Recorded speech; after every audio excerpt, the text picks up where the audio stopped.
I never thought an apology could end a relationship. But that was before my girlfriend looked me straight in the eye and said, "You owe him an apology. Not me. Not us.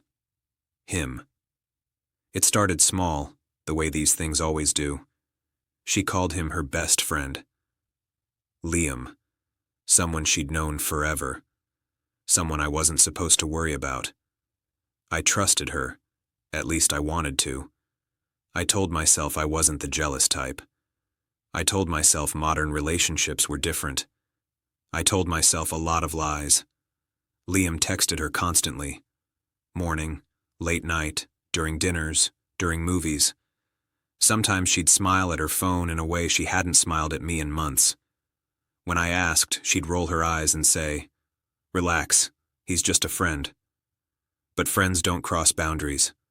And Liam crossed every single one. He'd show up unannounced, sit too close, put his arm around her shoulders, make jokes about how he knew her better than anyone.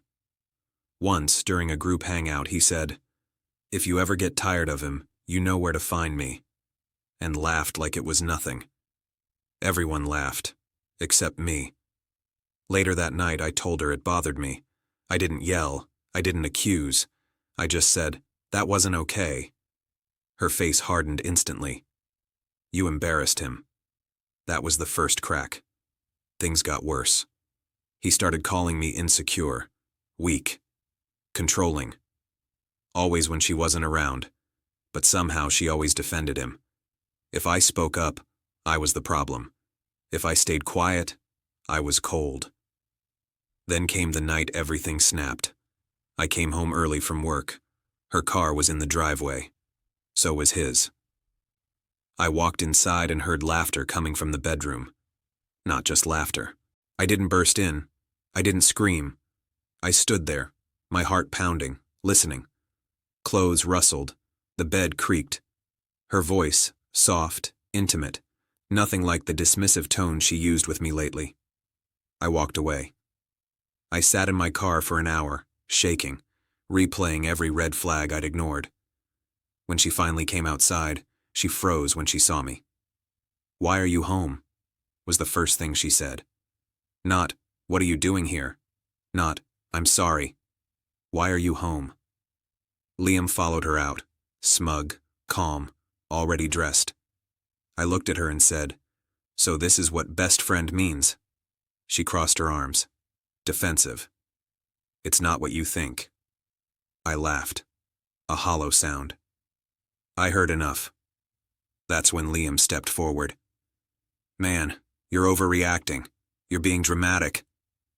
I turned to him. "Get out." He smirked. "You don't talk to me like that."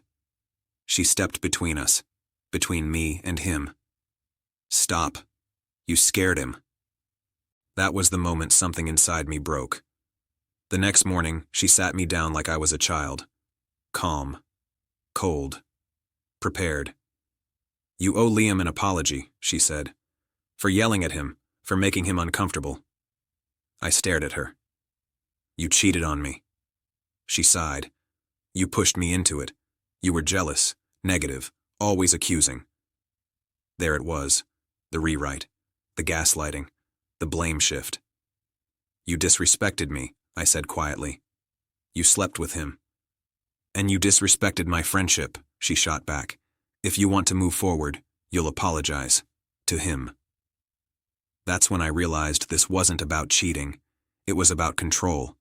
She wanted to see if I would break, if I would kneel, if I would accept humiliation just to keep her. I stood up. "No," I said. She blinked.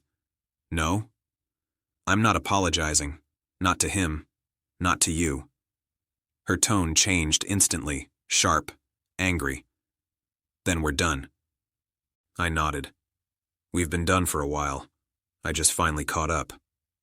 I packed a bag while she shouted behind me, calling me immature, insecure, saying I'd regret this.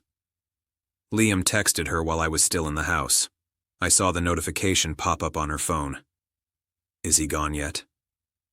That hurt more than the cheating. I left without slamming the door. The weeks after were brutal. She told people I was controlling, that I was emotionally abusive, that Liam had saved her. Some believed her, some didn't. I didn't defend myself publicly. I didn't need to. The truth has a way of surfacing. A month later, a mutual friend sent me screenshots. Liam had cheated on her, multiple times, with women who didn't even know she existed. She tried to confront him. He laughed it off, told her she was too emotional. She called me that night, crying, shaking, apologizing. I should have listened, she sobbed. He used me. I ruined everything. I listened quietly. Then I said, "You didn't ruin everything. You revealed it." She asked if we could talk, if we could meet, if I could forgive her. I thought about the apology she demanded, the humiliation she expected, the way she chose him every single time. "No," I said, "I won't apologize for having self-respect, and I won't come back to someone who tried to take it from me." I hung up. Months later, my life looks different, quieter, stronger. I don't compete with best friends. I don't explain boundaries. I don't beg for loyalty. And sometimes I think about that moment, when she demanded I apologize to the man she cheated with, and I realize something important. Cheating isn't just about sex. It's about choosing someone else's comfort over your partner's dignity. She made her choice, and walking away without apologizing was mine.